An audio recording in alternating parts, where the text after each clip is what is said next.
Hot, Hot like fire. hot like a firecracker. Welcome to the Tampa Bay Breakfast Club. I'm your brother John. This is Qiana. And it's the intellectual gangster, your brother Donnie, the Hey, professor. and that's right. And this program is being brought to you as part of the New Image Project at the Community Development and Training Center, aka See That? See that. And we like to thank y'all for tuning in, helping us to redefine what's cool. What's cool is if you didn't know who you was listening to, it's the Tampa Bay Breakfast Club. That's The it. new. That's Not it. Jim. Morning, sir. And smart is The new. gangster. Baby. Right on. And I think that's appropriate. It's Freestyle Friday, It man. is. It's Freestyle Friday. Look, we had a little bit of technical difficulties. Had y'all in the waiting, see what they finna do line for a little longer than usual. But thank y'all for rocking with us. This will be a great time for you to tag a friend, tell them we up like granny panties, as Damian Davis was saying. Right, and follow by example. Sharonda hopped on and started tagging. And went to work. Yeah, she got in and got to work. Right? Good morning, Sharonda. Mm-hmm. Yeah, Sawubona. Sawubona. Yeah. All right, Bonjour. so do I fix him? I gotta fix you, brother John. Sawubona, ain't it? No. You're good. Yeah, well, I need to fix it. Your Fix it. S. Okay. I need you to take your tongue and push your tongue on the side of your teeth when you say it. Okay. Shower. Sawubona. Showerbona. Shower.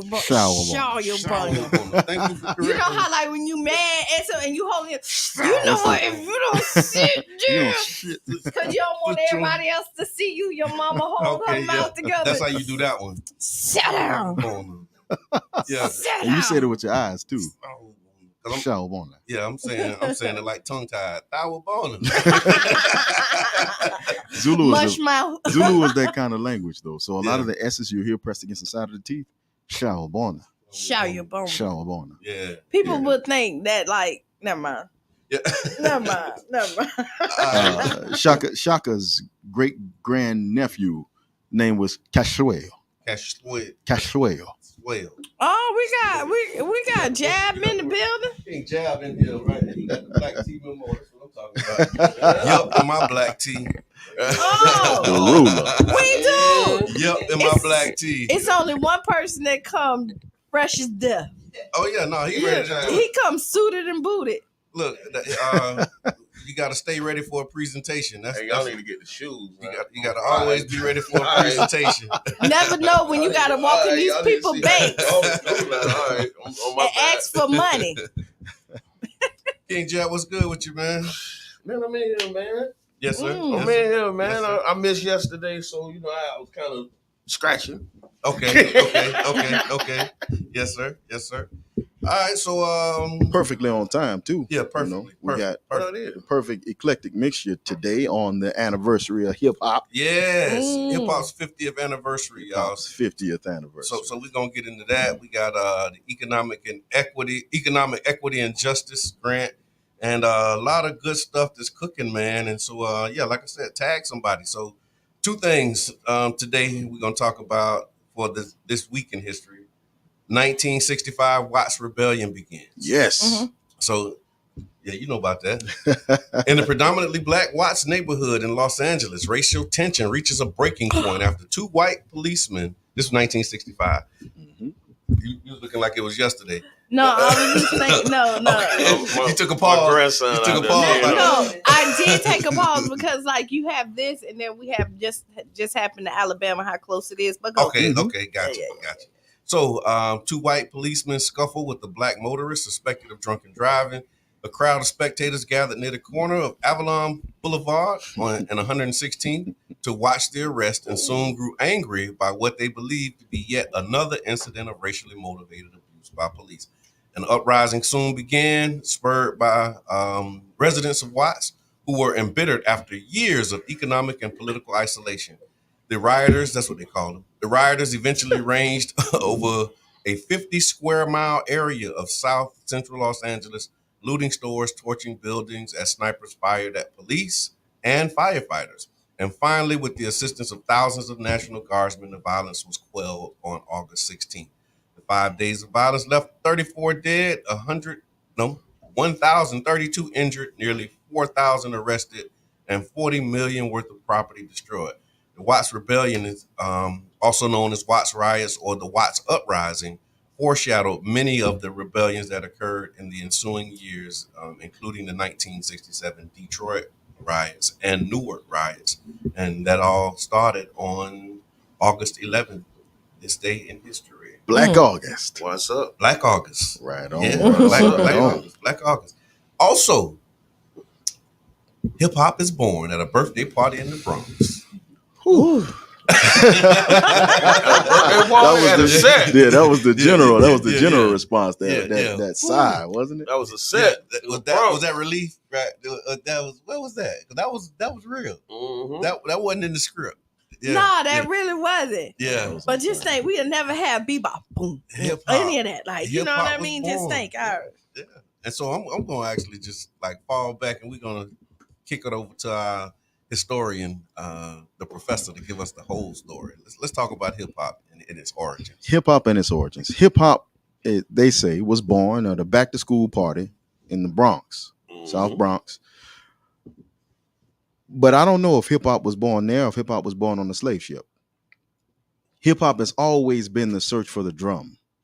The reason why American Africans and Africans throughout the diaspora were able to place so much of their passion and poetry into rhythm and poetry, which is what Rakim said, rap is rhythm and poetry. Cuts create sound effects. What do you say? The DJ is wrecking them on the recordy wrecks, right? That was Lyrics of Fury. Mm-hmm. So hip hop has always been, it's just was given its last feet. It was given its last advent. It was given its last body in the way that we see rap now. It would be no rap if it wasn't for Rap Brown. There would be no rap if it wasn't for Pigmeat Markham. We've always toasted over beats. Now, it seems like it's an American phenomenon, but it's not. Because in Jamaica, if you go to Jamaica, you go to Trinidad, it's a come selector. And when they call it come selector, you know, Pon the replay mean a break beat. That's the same thing Kool Herc was doing, but Kool Herc was Jamaican. KRS-One was Jamaican. You have Ricky D was from London, England. So hip hop was Pan-Africanism. Hip hop took the beats of the world and combined them and coalesced them into a community that did not have the drum. Remember, in the late 1960s, they started taking band out of the schools in New York and in New Jersey. So when they took band out of the schools in New York and New Jersey, the individuals who were musicians could not be the percussionists that they wanted to be. These are the prototype Jam Master Jays and the prototype Eric Bannister, who ended up being Eric B. Right? Mm-hmm. So hip hop was a mixture of a lot of different elements that coalesced in the Bronx. Hip hop, you wouldn't get hip hop if you didn't have Fania. Fania is how you get salsa music. If you listen to Hector Lavoe, he's called Lavoe, the voice, because he's able to, in salsa music, Hector Lavoe was unlike the other singers because he was able to enunciate clearly in his words. You know, como lo escupieron, como lo pubaron, como lo llevaron a crucificar. So he was different. He didn't run it together. So you had MCs who knew how to enunciate on the mic. Puerto Rican, Black, Dominican, Jamaican. It was a transatlantic movement that coalesced in the Bronx, but it came from the last poets. It came from the Watts Prophets. It came from Gil Scott-Heron. It came from John Coltrane toasting over beats. If you listen to Acknowledgement on Love Supreme, Coltrane's horn is toasting over the beats. So what we call hip hop is the search for the drum. Remember, hip hop and break beats got it started with Kool Herc's parties that were going on in the late 60s and the 70s because the Bronx had a blackout. When the Bronx blacked out, the music stores got raided because young people were able to get their hands then on PA systems, on turntables, and they would take those turntables and make them into a drum. So when you get Wild Side by Grandmaster Flash, he's using it as a drum. Sippy, sippy, sippy, boom. Sippy, sippy, boom. What did they sample? They sampled Funky Drummer by James Brown. Boom, ta, ta, ta, boom, ta, ta, boom, ta, ta, boom, ta. We were searching for the drum because we had a voice. African people have always put the drum with the voice, and hip hop is the drum with the voice. So when they talk about hip hop being born, I don't know if hip hop was born in 73 and a party 50 years ago. Hip hop might have got its first pair of shoes in 73.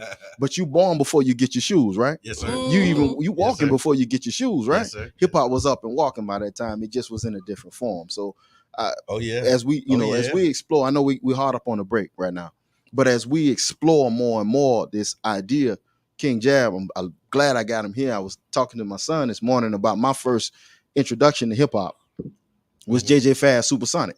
Okay. Supersonic. That was my first introduction to hip hop, right? That's it, right? Listen, we're gonna continue. We're gonna continue right after the 7 minutes. Shout out after to the comedians and their contribution. Pig Meat Markham. Okay, we gotta Dolomite, talk. Man. Pause, fellas. We'll be back. Go ahead. Don't worry about the cue. They just keep on talking. I'm just Don't worry about us. The island of Maui say it'll take many years and billions of dollars to repair the damage caused by devastating wildfires. At least 53 people have been killed and about 1,000 have not yet been accounted for. At a news conference, the Maui Police Chief, John Pelletier, said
to take this risk and often sell their only assets, like gold or land, to fund the trip because of the unrelentingly grim conditions in which they're forced to live, either as refugees in squalid camps over the border in Bangladesh, or subjected to discrimination and restrictions on their movement in Myanmar.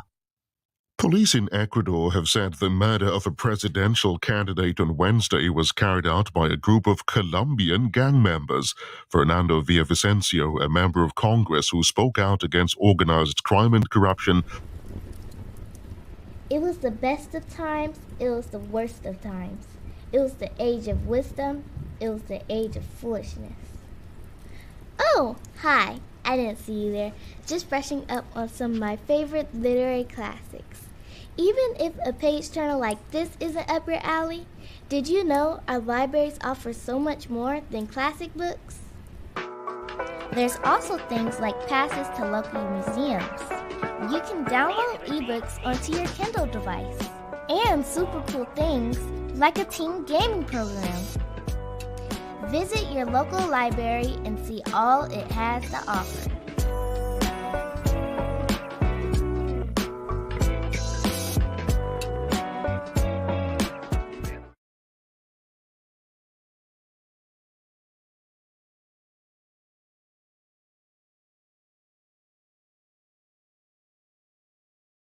Suffer the effects of record-breaking rainfall, with 29 people now known to have been killed by floods in Hebei province.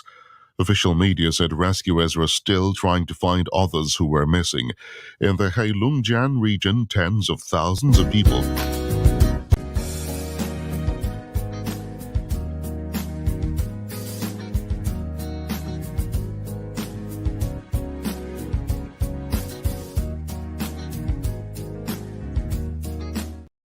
sees armored riders race and compete to capture flags in front of more than 100,000 people. And just like that, we're back. We're back. Acting like we from Africa. Lucking everybody. Yeah, for real. Welcome back to the Tampa Bay Breakfast Club. I'm your brother John. This is Qiana. It's the intellectual gangster, your brother Donnie the Professor. Hey, this King Jab from the rehab. King Jab from rehab. You can rehab anything, so don't just because people like, ooh, you from the rehab, like you can rehab your knee. Yeah. I'm actually rehabbing myself. That's right. Okay. Okay. So yeah, because we got to expand on that, King Jack, from the rehab. Yeah. You're in a constant state of rehabilitation. Ain't I? Yeah. So it's Freestyle Friday, man, and we talking about the origins of hip hop and our hip hop beginning. So Brother Donnie, the professor, he says that JJ Fad was his introduction. That seemed a little late. I was born in '82, John. Yeah, because I'm like, that's right. So you don't remember like the Message came out in '82. Okay, yeah, the Message. I'm trying to think of my introduction. Like, when do I remember? I mean, Rapper's Delight, of course, but I think I fell in love with hip hop after hearing Dougie Fresh and Slick Rick the Show. That was when That's like a cold song. that began my love affair with hip hop. I think my love affair began with Rock the Bells. Ooh. But my love story was more down south hip hop, like Gigolo Tony. Yeah, one and only. Bust Down, Jam Pony. First mixtape DJs ever. Yes. Jam Pony Express, man. You know, I just pulled up to Pioneers. somebody washing their car playing Jam It's the Pony. only thing you should wash your car too. DJ Slick Vic, right? Lock Cool Job. Shout out to Vic, man. Yeah. Vic be coming back. He'll be here, this Few weekend days. or next I weekend. saw something like that. I did. I saw that he was going out to be there here. at St. Pete Beach. Yeah. Your love affair with hip hop. When did it start? I can't like put a handprint. Like Flash answer. What's the first thing that come to your mind? First song. I can't think. You just don't want to say because it was a song that came. It was. You just don't want to say. Get out my head. Get out my head. I've been black a long time. that was the munchies for your bass song. That was the munchies. Yeah, Qiana like that. No, it was like something on the Uncle Luke side. Oh no! Like. Hey, listen, Luke used to push the limit, man. I remember we used to have to go in the backyard. Like we couldn't. So it was Leesburg. So it was like you had the house, and then behind the house you had the garden, my granddaddy's shed, and then you had like the chicken coops and the ducks. We used to have to go behind like the chicken coop on the side. It was like a little spot on the side. And my cousin Snoop, may God be pleased with him, he had the radio, and we used to go back there. He had it on his shoulder. Nah, but he had a radio Raheem though. He had one of them big boys. Oh, okay. You know what I'm saying? With the 3 speakers, 1 big speaker in the middle, 2 on the side. 16D batteries. 16D. Yeah. Take the 2 tape decks and when. Oh, you got them thinking I'm scared. Look, embarrassment is real, y'all. We not trying to embarrass you. No. It is, but we've kind of talked about it before. Like I've had tapes, and I remember buying the tape. Like I'm on a conference with the church and bought this tape. And when I got the tape back home, because it must be your money, because it ain't your. Yeah. Okay. Yeah. So listen, do it, baby. That's DJ Jimmy. That's DJ Jimmy, man. Juvenile. That's Juvenile. But then you had the reverse of the answer song. Right. So listen. So you look. I bought the tape. Bring it home for Alabama every day. I hid it because I didn't want to get caught with it, where I end up hiding it from myself. Yeah. And I told like yes. You know what I'm saying? But that's what I'm talking about. DJ Irv and TT Tucker. We had to go in the backyard. Yeah, that was you know what I mean? And you had to hide the tape. So my mom took me to a Luke concert. Right. But unintentionally. I was going to say, did your mama know who Luke was? So she was taking me to H-Town. Okay, yeah. And you know, Luke signed H-Town, remember? So they opened it for me. So they did. So when we went, my mama like, okay, me, my cousin Jenny, Keisha. Mm-hmm. Then Luke come on. My mama's like, what? What is this? But we already here now. Wow. I think my love for hip hop though started with Stetson Sonic. Okay. And Africa. Okay. Was a son. Okay. We had a revolutionary household. Yes, sir. Right. So my father made sure that he kept hip hop in the house, which is odd, coming from my dad loved funk, right? Okay. So my dad kind of saw hip hop as an extension of funk. Okay. So he kind of saw it as the next thing, right? Right. And he saw it as like a consciousness and he threw it in, but it was Poor Righteous Teachers, it was Tribe Called Quest, it was Gangstar, it was definitely Rakim Allah, man. I had to learn what his name meant. Yeah. A lot of people don't know the name Rakim Allah means the sentence of God. Rakim in the Arabic means sentence. So he named himself after the sentence, and he said, "I'm the sentence of God." Yeah, Rakim man, Allah. Rakim Allah, man. Yeah. And so Another game changer. Yeah, that's the camp. That's the kind of camp that I came up under, the East Coast, New York kind of style. Sidebar. Thank you, Sierra, for the stars. We see it. Yeah, and see, I didn't have that. Yeah, as a person that went into hip hop, my affinity hip hop comes from really the South. Then I was playing I watched it grow. I watched the trend. What Florida put into music. You know what I mean? When I go back to thinking about Jam Pony, when I go back to thinking about what Luke and them did, how Poison Clan came behind them. Poison Clan. Then you had Trick, BVS and P, Uncle Al. Man, you had Uncle Al. You had Trick. You know, it's just the lineage. 69 boys coming up to the Rick Ross implies.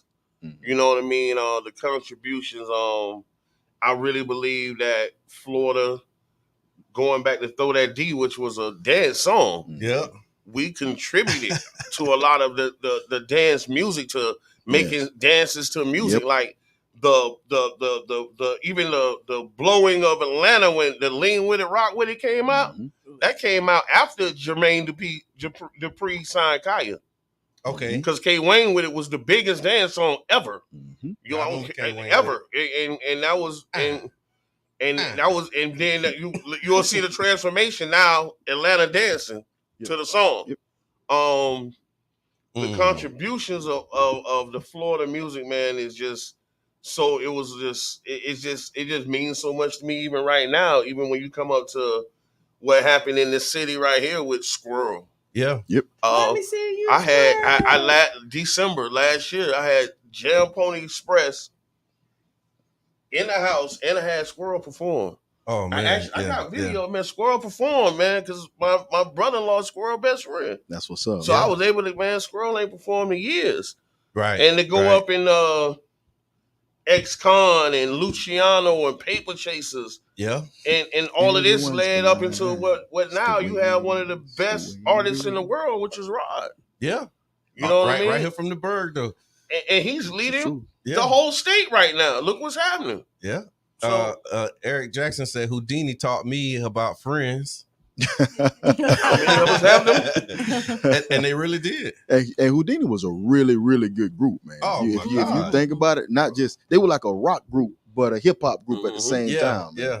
That was 5 Minutes of Funk. Uncle Rush, Russell Simmons. Too. They was Def Jam. Yep, they was some Def Jammers, man. I mean, Def Jam gave us a lot, though, man. Rick Rubin, man, Fat Boys. You talking about Foundation? The Fat Boys. Yeah, disgusting with it, Fat man. Boys, bro, Buffy. Man, like they was like human beatbox. They commoditized them like it made it like it was a joke, but they was artists, bro. They were artists. They were Crush Groove, man. To take hip hop and move it into the movies. Yep. Breaking 2 and Beat Street. All of these, these things was big before state property, and that's I got when guys was wearing half tops. Dudes was wearing the shirt.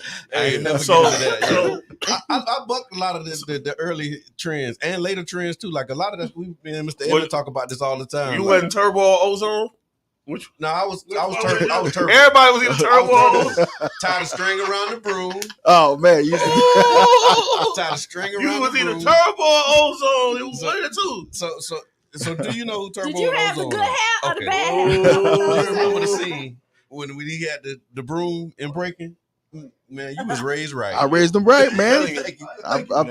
You anytime. So you know what? There's some pictures somewhere with me with that Jerry curl, y'all. Can we pause right quick? So he done showed them breaking. Yeah, absolutely. Yeah, it's a list of movies that we can call out that he ain't never seen. That's okay. That's all right. But you seen Turbo Ozone, boy.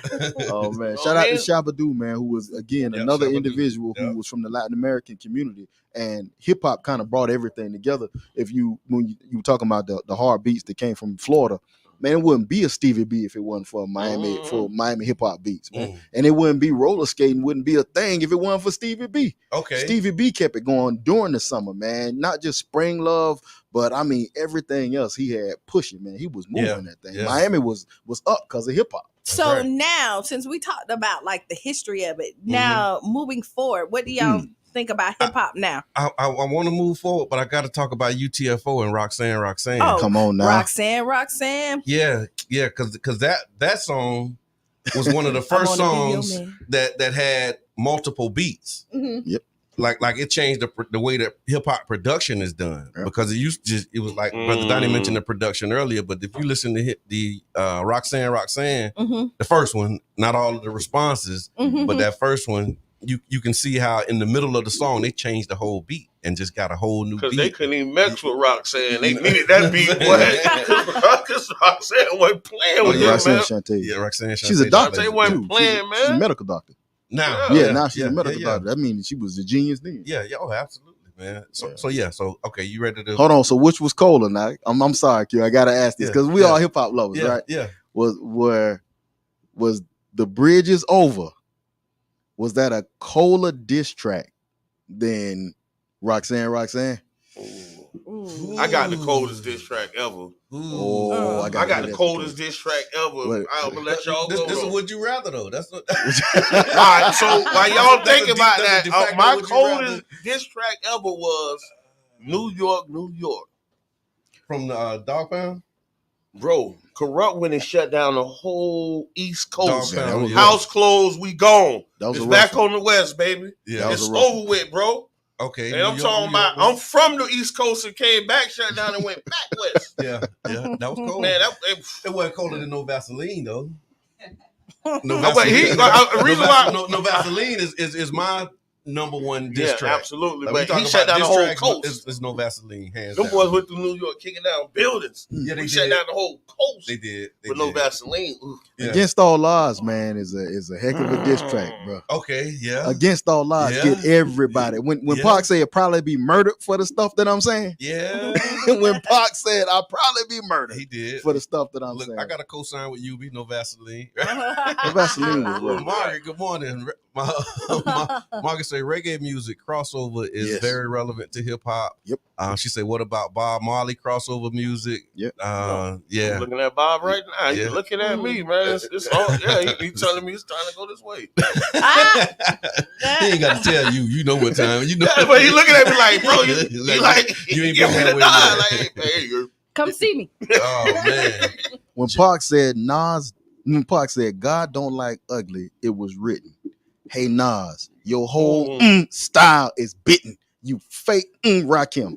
Man, that was cold, man. Yeah. That was disastrous, bro. Your whole style is bitten. Yeah. How you tell somebody your whole style is chump? Yeah, but I guess that kind of moves us on the timeline, right? Because those early days, originality was worshipped. Yes, right. Yes. You know what I'm saying? Like you talking about when he say your whole style, it was like you don't bite a line. Yeah. And he bit a whole style. but like now you see kind of that copycat thing. Everybody's a carbon copy. Like, yeah. But then it was like, you had to be original. You couldn't and so bite. Even with the diss records back then, like, did you see the beef? Like, y'all will go back and forth.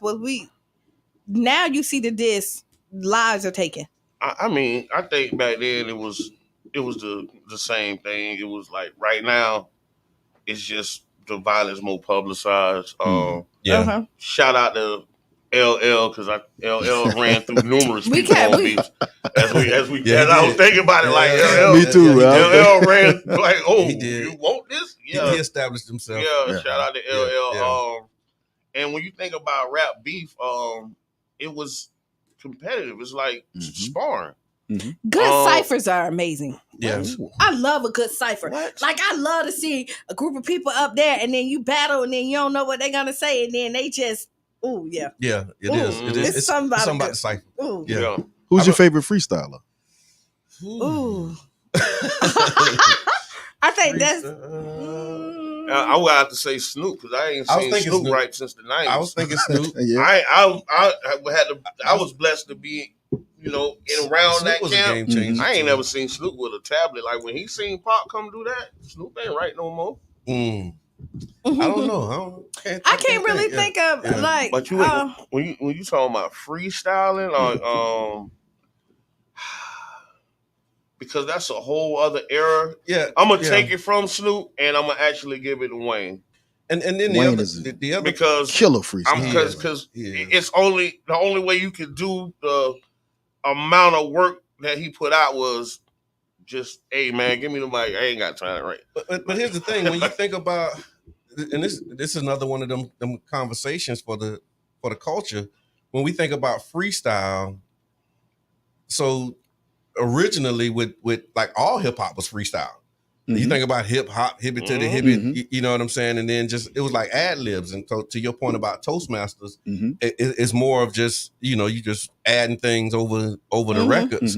And so you basically doing a freestyle, and then you start putting together these little small, like bar. You do like maybe a quick 16, but then that was it. Everything else is like a freestyle. Like you would kick off your, and so then we started getting into more complex, then you get like Slick Rick with the storytelling, and you start getting into, actually designing and making albums. But most of the early hip hop was like pretty much a freestyle. Well, the freestyle came from an element of the battle rapping. Right. And when you're battle rapping, like sometimes you got to just go off the top. You just look at that black shirt. And a lot of artists won the battle by doing that. Yep. Boom! Look at Johnny got a blue blah. Yeah. And you know what I mean. And so you think your hat cool, but it's not.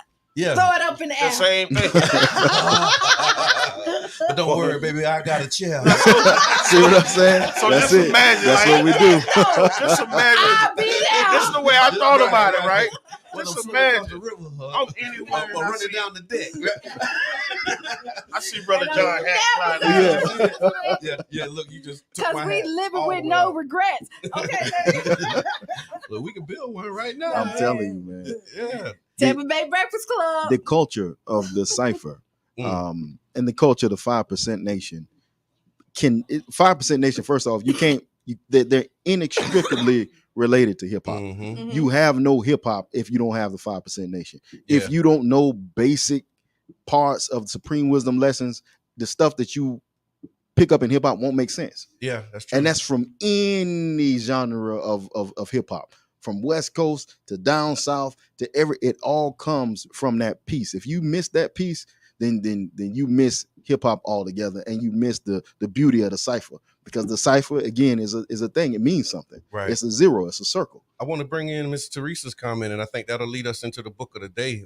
Miss Teresa said that personally, I believe that Gil Scott-Heron started it all before hip hop was even born.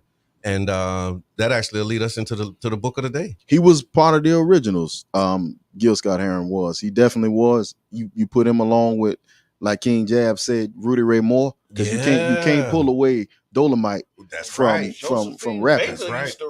Yeah. And he said it. Dolomite's my name, and rapping and tapping is my game. That's right. Inflating that character, making that character bigger than what it is. Yep. Dolomite had a brother named Sudden Death. Yeah. People would die by the smell of his breath. Dolomite got a job kicking lions in behind. Yeah. You know what I mean? Just Dolomite. That Dolomite, right. The character. Right. That character is linked though in different parts of the African diaspora, because before it was Dolomite, it was Stagger Lee. Yeah. Before it was Stagger Lee, it was High John the Conqueror. Okay. Johnny Conqueror. What Muddy Water say? He say, I got a black cat bone, I got a mojo too, I got the Johnny Conqueror. I'm gonna mess with you. Yeah. You know what I mean? That's a nightshade. That's the roots. You know what I mean? Putting roots in your stuff. So Johnny Conqueror was like Spanish fly. It was something it was a lot, man. It was Besuro in Brazil. Same character. So the book was going to be the last poets. The book, Last Poets that talked about the last poets as the progenitors of hip hop. Let's set it up. You got the our paper is gone. Instead, let's do this real quick. So the book of the day. We excited about this hip hop, and it's Freestyle Friday. We freestyling y'all for real. So the book of the day, today's book of the day segment is being brought to you by the Tampa Bay by the Barbershop Book Club. The Barbershop Book Club helps to motivate kids by offering a free cut and free book to those who read it aloud while getting their fresh cut. Follow Central Station Barbershop on Facebook to learn more about the initiative or to donate culturally relevant books. The book of the day. All right, so hip hop as a spoken word genre coming from the African diaspora and the Latin American diaspora all come from the element of understanding the power of repeating sounds and rhymes. That's the basis. If you can understand the power of repeating sounds and rhymes, you can put anything in a line and it'll be remembered.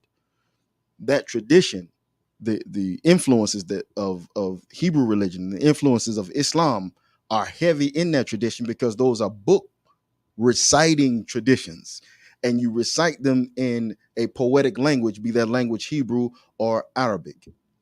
Al-tini wa zaytuni wa turi sinini wa hadal baladil amin. That's hip hop. This. I almost started a beat. I'm sorry. Go ahead. Yeah, see what I'm saying? Yeah, bro. and that's how we learn it. Yeah. All of these things, the pentameter and the tetrameter that's placed in these lines allows you to remember things. Bismillahir Rahmanir Rahim. Alhamdulillah. You know what I mean? Yeah, And that's that Rabbil Alameen, Ar-Rahmanir Rahim, Maliki Yawmiddin. This is hip hop. Hip hop got its start from there. So all of that is placed into the genesis of hip hop. The ability to use line and verse and meter when you're meting out things. I was playing Surah Qadiyat to my son, and I was letting him hear Al-Qadiyat, Mal-Qadiyat, wa ma adraka al-Mal-Qadiyat. That's notorious. Yep. It's no. And that wasn't even Biggie rapping on that. That was Sean. Yeah. See what I'm saying? So Look at y'all. I wasn't Biggie. Go listen.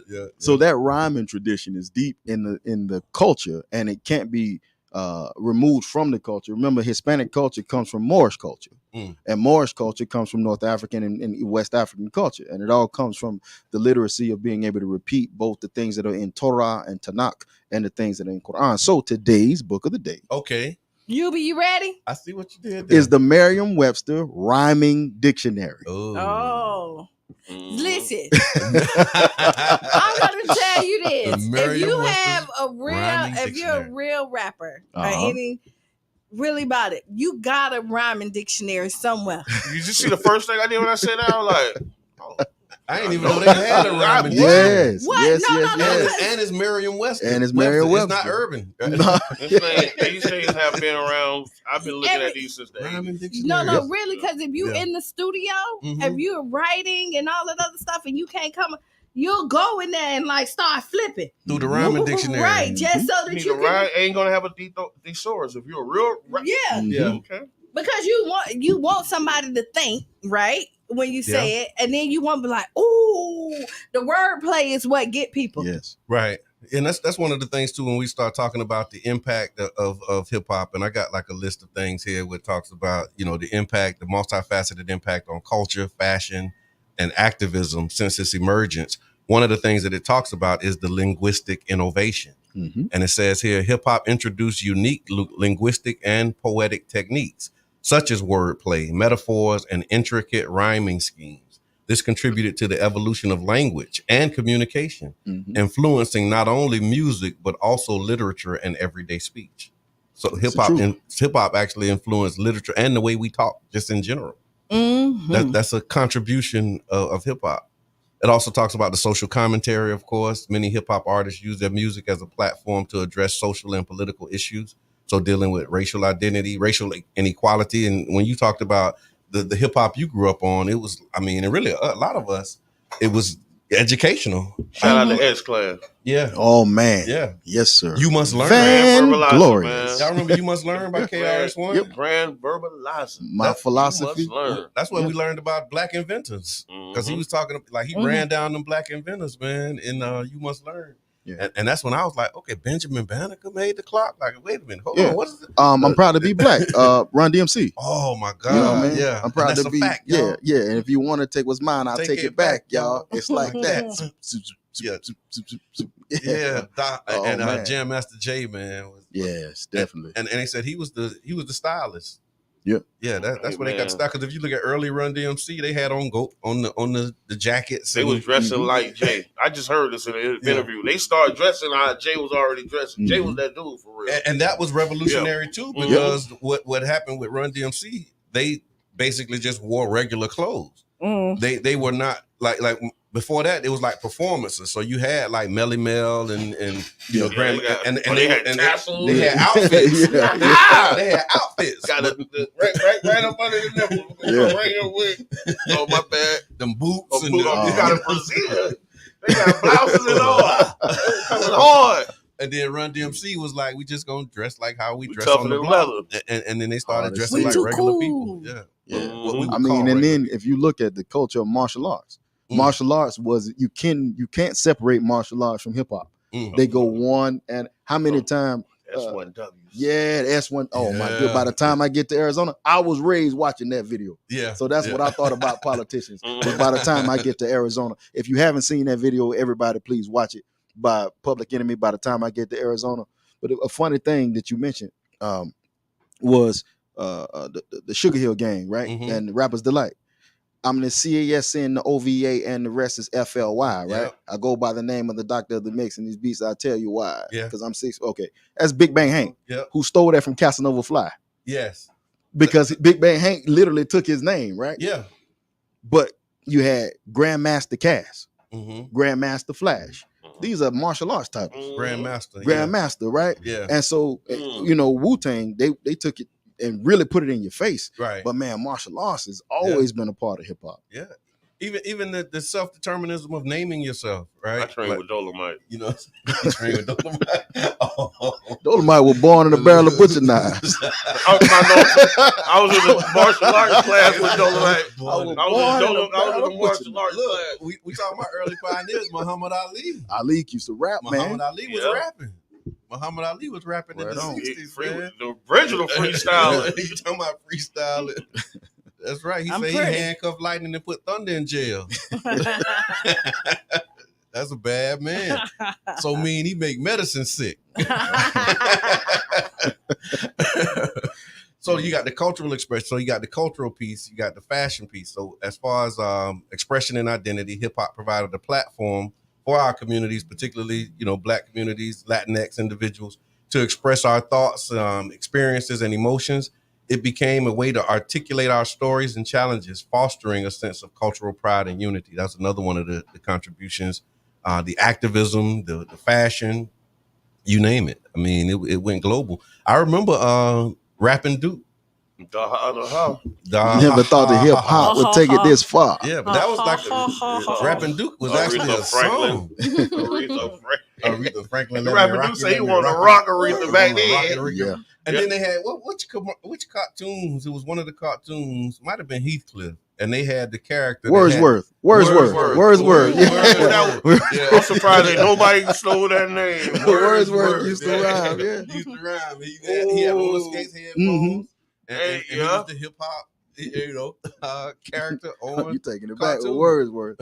Y'all don't know nothing about no Wordsworth was cold, man. Then you had man, who was the one? Was it a Miller Gorilla? One of them used to. Yeah, it was another one used to rhyme all the time too. Say everything in a rhyme, but I can't remember. That was Great Bait. I think so. So you can see we really love hip hop. Yeah, we really do. And cartoons. Okay. Did we ever make it out of the golden era and get into the right now hip hop? No. So, Okay. Right now hip hop is really the just between the beginning and now, hip hop has became really the fabric of the identity of the world. Everywhere you go in the world, you're going to see touches of hip hop. That's the truth. Yeah. Right now, hip hop is people it's changed so much, but you got to realize how much has been contributed. Yeah. You know what I mean? We can't redo the same thing, and actually we is redoing the same thing over and over because a lot of the artists are just at the point where we have to give y'all this song one more time. You know what I mean? Like, we got to bring this one here back. Y'all don't even know nothing about this. You know what I mean?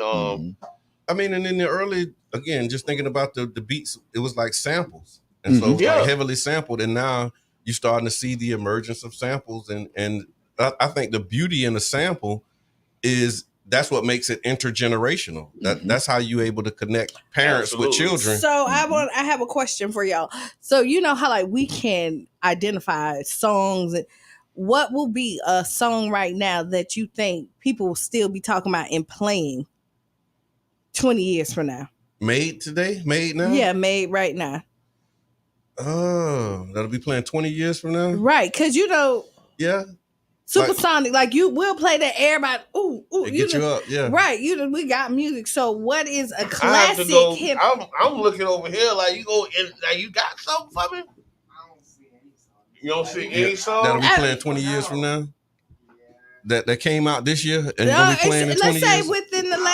Let's say within the last 10 years. Are we calling Afrobeat hip hop? Ooh, that's a good question. Afrobeat? No. I don't want to say. I don't think. I don't know. I'm not sure if they want to be categorized in that era. They want to be Afrobeat, because you got Burna Boy. You know, you got Black Sheriff. You got you have all of these. You know, right now, if you listen to "Calm Down" anywhere in the world, you turn on another banga, baby, calm down. Yeah, but I think they kind of in there, which I love. Like, I love. Still trying to figure out how to do that. But I think they like they genre. Like I you think so? Yeah. Because Beyonce already, you remember Beyonce did "Black is King," right? Yeah. And Black Parade. Oh my God. Yeah, Black Parade will be here 20 years. I think her work will be here for another 20 years. But that's not hip hop. That's what I'm saying. The only person really in hip hop right now it's kind of hip hop ish. I'm gonna call two people that I think within the last 2 years. But she's an R&B singer. Yeah. You know what I'm talking about? Like I know, like I think in the last 10 years, it's probably, and I'm not a fan of either, but I think it's only really 2 artists that could have really gave us something that we would listen to in the next 20 years, and that would probably be either Drake or Future. Okay. Yeah. Kendrick Lamar. Yeah, Kendrick Lamar. He's a Nobel Prize winner. Nothing from Drake. I think they're more pop than Kendrick, like us, like we will, but turn your radio down. Turn your radio down, caller. And you're on the air. So it's Freestyle Friday. What's on your mind? Sharonda, what's good? Try to do one of the accent. That's how she say hello, okay. And then it failed. Yeah. You try to come around the world, came around the corner. Then it turned it. What up though?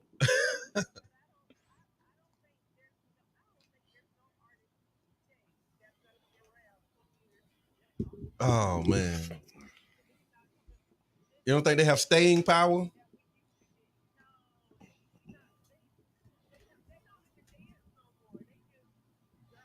Yeah. I don't know what they call that. It's not even dancing anymore. They actually stealing a lot of our dances. There's no nothing anymore, so I don't know. I don't think they're gonna be here 20 years from now. But I also was calling in because Damien told me to remind y'all that his comedy special is this Sunday. Okay. At Sunshine City Comedy Club. Put it in the chat because I don't think they can hear you.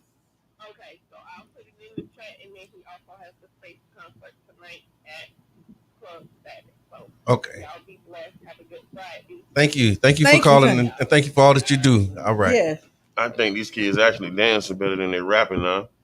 I dig the dance. I like see because I see a lot of the stuff going on. Better than they rap. Going on like with the dances. Like shout out to Pee Wee Herman. I see a lot of his steps came. He back just with passed too. Yeah. My mama that went to school. Pee Wee Herman passed. My mama that went to school with Pee Wee in Sarasota. R.I.P. Pee Wee. Oh man. Yeah, Pee Wee gone. And they dress like Pee Wee for prom too. And they dance like Pee Wee. They do. They dress like Paul Rubin. Or is it Steve Urkel?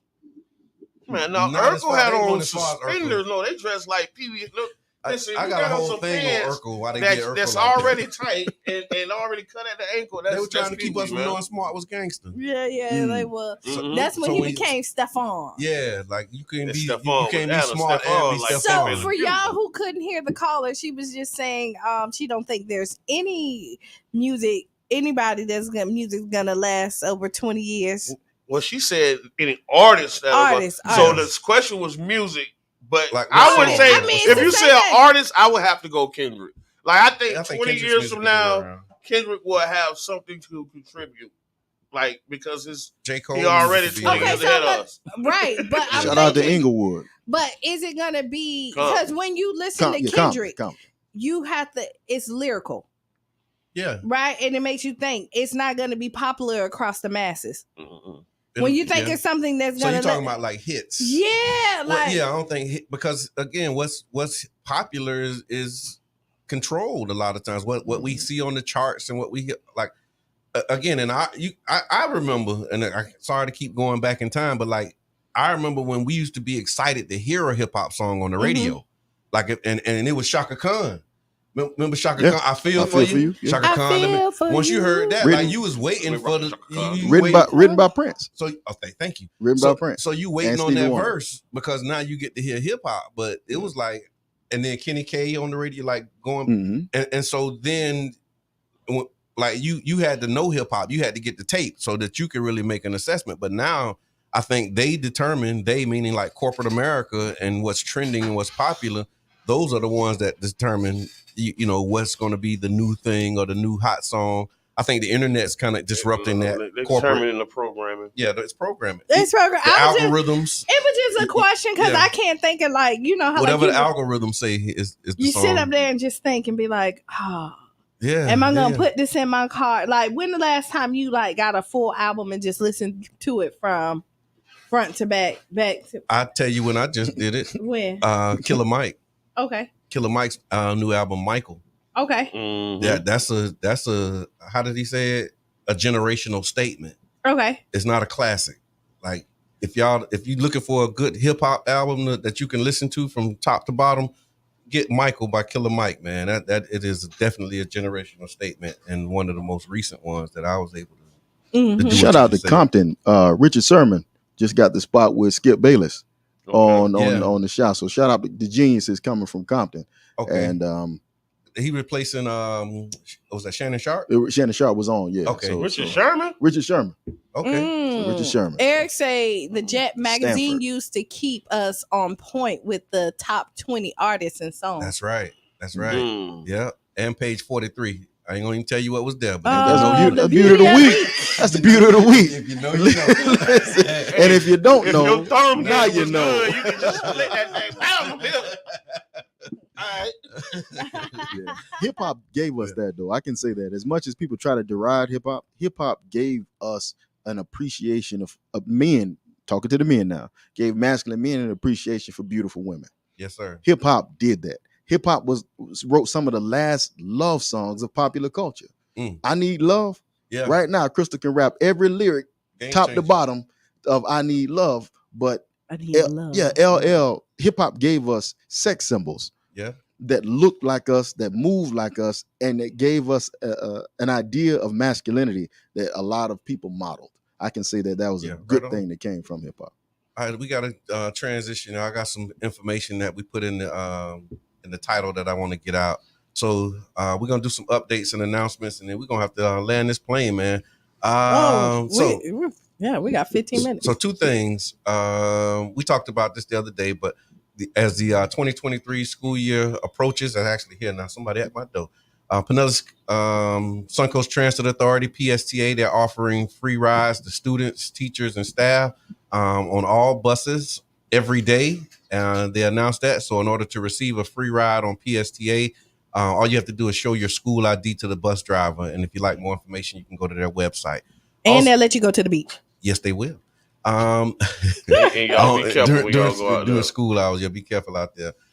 St. Pete Police Department is now accepting applications for their annual forfeiture grant program. I'm about 3 weeks too late on that. No, it's going from now until It's been out for August about 3 25th. weeks. That's why I say I'm late. Okay. You know me, I be on point. Yeah, no, but I'm late. But the forfeiture is one of the easier ones to get. Yeah. Like a lot of people's first grant is sometimes that forfeiture fund grant because the barriers and what you have to do to qualify are very low. And for those who don't know, the forfeiture fund is basically the St. Pete Police Department, once they seize assets, the profits that they get from those seized assets, a percentage of that is given back to the community in grants. And so it's a forfeiture fund grant.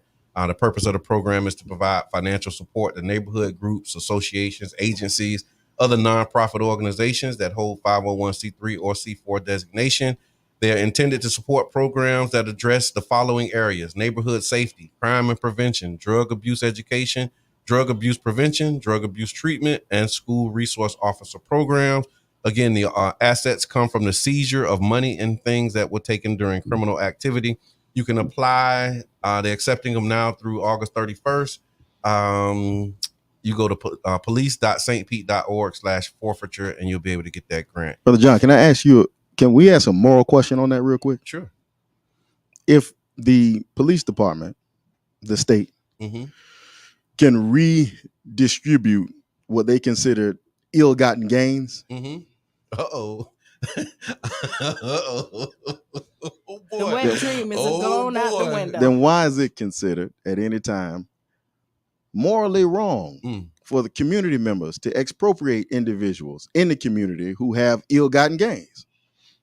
Okay. Why is it considered for the community to expropriate? I don't think it is. I think a lot of people in the community just scared to do it. I think it's fear. Okay. I think it's fear because if you really bought it, then be about it.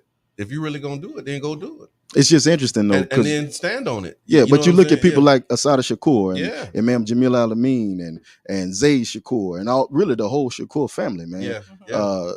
Sundi Al-Akoli and Sekou Odu and Geronimo Pratt. All these individuals were really good at expropriating individuals who expropriate things, ill-gotten things from the community. They were the originators of the forfeiture fund. Yeah. so okay. They started the forfeiture fund. So I want to add, man, shout out to the pastor that's riding around in my homeboy Vert right now. Okay. Forfeiture fund. Forfeiture fund. Wow.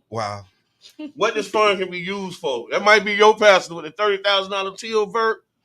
We put that car together. That was they stole that. Okay. Forfeited. That's stolen. Pastor went and bought it. He still ride around playing the music. $30,000 worth of music that's in it. I know everything. That's my brother. That's my brother right here. Anyway, what we use this fund for? He's always my thoughts, man. Every time I come in here, it's like the views expressed. We gotta get your t-shirt that say the views expressed.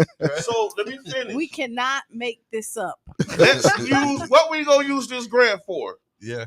Your little league teams, those dance teams, those little league football teams, adults, attention.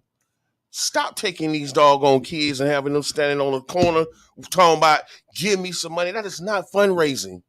Take your time and fill out this application and get y'all some money to get them uniforms. If you can't, you can do something simple as get a cooler and some waters and ask for a donation. Please stop, because if I seen you out there with my child and she's in a dance group standing on 18th Avenue holding a sign talking about we need some money, I got a problem. Yeah. So let's be original with fundraising. This is fundraising. This is what I do for Lakewood. I go get these grants. Right. I go get this grant. I go get NFL grants. This is what I do. Let's be proactive. I know it's hard, and I know I've already talked to coaches, but because I'm very passionate about this, ain't no parent participation. But let's do this for that. I'm out of the way. No, that's right. So we used to have a moment we used to call soapbox. Remember we used to call soapbox? That was it. That soapbox moment was brought to you by the voice of the people. Yeah. I didn't get my hour yesterday, y'all. I'm sorry. 9.1. Because you've been trying to talk about this parent participation for a good little second. No, I mean, but that's a part of the soapbox. But I mean, it's important. It's very important. Especially as we going back to school and now those extracurricular activities will be resuming. They do the same thing with the dance coaches as they do with the football coaches. So what? They drop the kids off and go on about their business. So all of the needs, the meals, the drinks, the snacks, all of that lands on the coach. So I understand. And the team mom. And the team mom, because I've been a coach. Like I've been one. Every time Cheyenne did something, I'm right there. Boom. is it because of the programs and we see the lack of some parents being involved? Could you set the program up like football? Like, hey, your parent kind of make them sign a contract, like for you to hit on. Yeah, that's a no. Okay, that is the joke of what we've tried with Lakewood High School many of times. Just to put it out there, we suited up 105 players last year, and we had a core of 13 parents that volunteered. Out of ridiculous. 105, yeah. Because I had to get the money to buy uniforms. It cost $6,000. We had to get the money up. But the parents ain't looking at that. Then I got to feed all 85 of my varsity players every time they go to. So Jab, maybe we can, and I'll talk about you all. Let's talk about it offline because I got an idea. But y'all know what happened with our ideas. Some more work. We put them out. Well, I got an idea too. We just cut out the middleman on this whole forfeiture thing. Okay. And we just go get it. Instead of forfeiture grant, we call it like James Brown, give it up or turn it loose. Okay. We call it the Sankofa program. Yeah, come see. Give it up and turn it loose. Come sit with your brother Donnie. We'll organize a plan. A lot of these gonna be off-air conversations, so that we can really have culpable deniability. I specialize in the press game. Now, Qiana got a soft press. My press. But we know what to do. So last soft press, hard press. Last thing I wanted to announce is the Foundation for a Healthy St. Petersburg. So their 2023 grant making application and request for proposals is officially now open. This year they partner with Bayfront Health to jointly award $2.9 million in grant funds that will be split across two grant making focus areas. So 1.1 million will go towards mental health and wellness for Black, Indigenous, and people of color. And then 1.8 million will fund work in economic equity and justice. And so make sure that you're paying attention to that. You can go to healthystpete.foundation/grant making and learn more about it. Again, it's saying that they will fund work in the categories of capacity building, research, professional development and training, programmatic operations, and then also multi-sector collaborations. And so the work that they're funding, it must serve residents that are in the South St. Pete CRA, my district. And they added 33705, unlike others. Yep. Thank y'all, Foundation. 33705, 33711. Some 33705 is not in the CRA, so that was very good insight. Right on. You want me to tell them about the grant? Let's listen. Because you know I know about it. Tell them about the grant. Tell them about the grant. But before you tell them about the grant, the one right here with Healthy Family, they're doing it really cool because like a lot of people don't know how to write grants. Mm-hmm. You know what I mean? And don't know how to go and get the money. This way, they'll actually let you present it yourself. You could do a video, you can talk, because some people can sell it without writing it down. So they're giving you the option to either write it out or present it yourself or do a combination of both. Which stem from another conversation me and Scam had, and I like it, that what they're doing, because everybody can't do everything online. So you have to give everybody all options. Right. That's equity. What I seen about the grant, a lot of the big grant writers, they don't want to deal with it because it don't look like they're going to get what they're looking for. 50, 60, $100,000, $200,000 grants. So for those that are really serious about doing something, you can definitely go in there and get you $10,000 to $50,000 easily.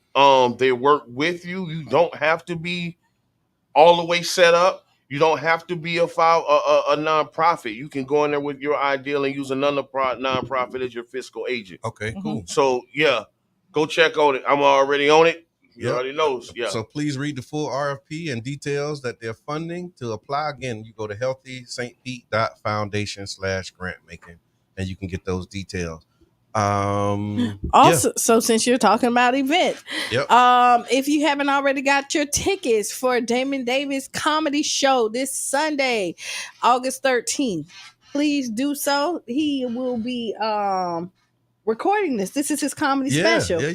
You know, this is his comedy special. Breaks, you know, so shout out to Damien, man, the comedian Damien. Yeah, so Damien he's Davis, really doing something. You know what I mean? I think if we can get out there to support, we'll talk about it off air. Yeah, we got a lot of off air. We just got to have a meeting after the meeting this morning. A hold back meeting. Lock the doors.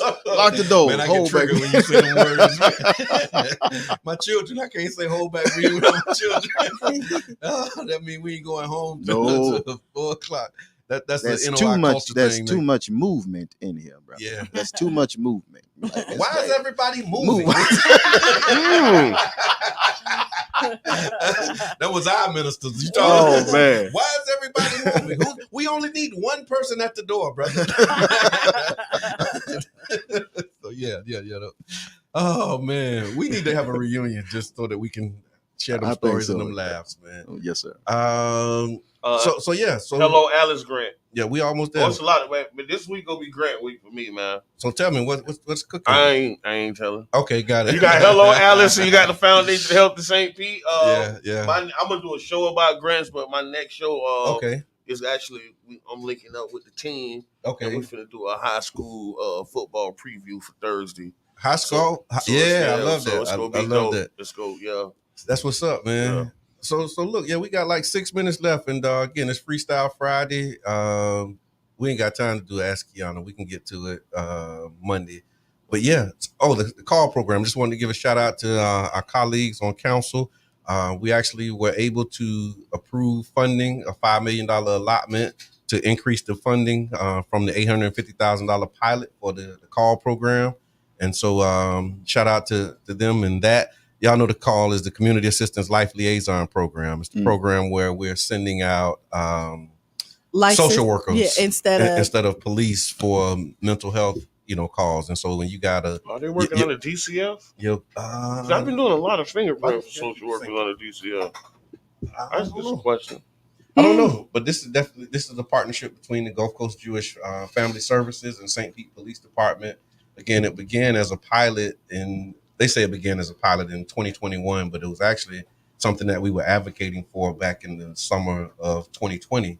And then it kicked off in 2021. So it started out with 800,000? 850,000. It was a grant. And now you got 5 million? Yeah. Oh wow. That means it's really working. Yeah. I mean, and that's from the beginning when they announced that it would be starting with the 850,000, like community advocates and champions always were saying we needed to be fully funded so that it can be supported.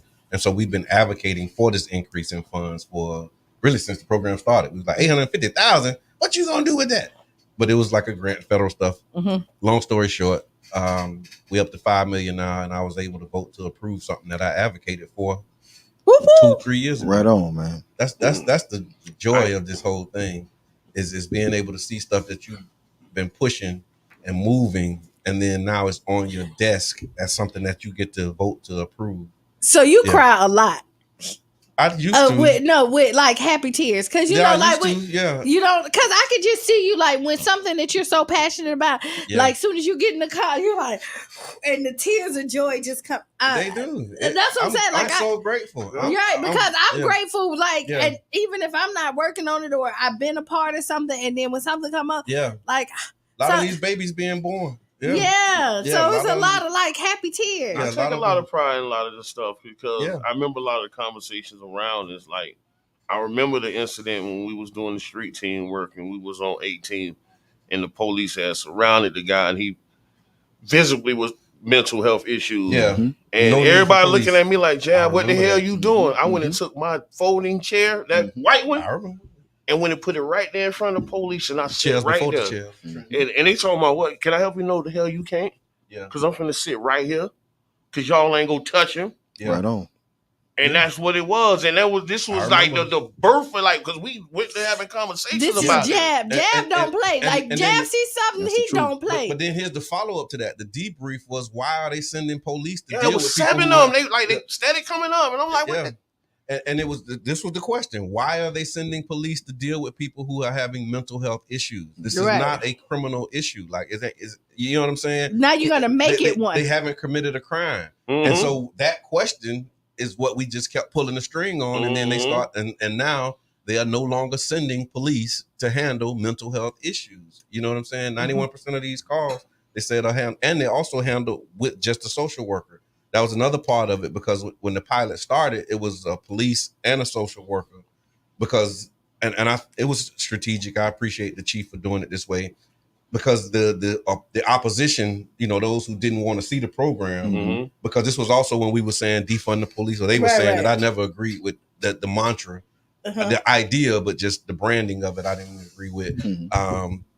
And so that was being said, and so you had people was like, no, we can't reallocate resources, but so they would send the police officers with the social workers, and now the police officers not present because they see that they don't need to be. But it took time to get there. And again, I appreciate the community rocking with us and we doing got that. So yeah, we got like 1 minute, real quick. Live when you're freestyling and talking about hip hop. It is because hip hop took over. Yeah, it really did, and it's gonna continue to take over. I'm inspired.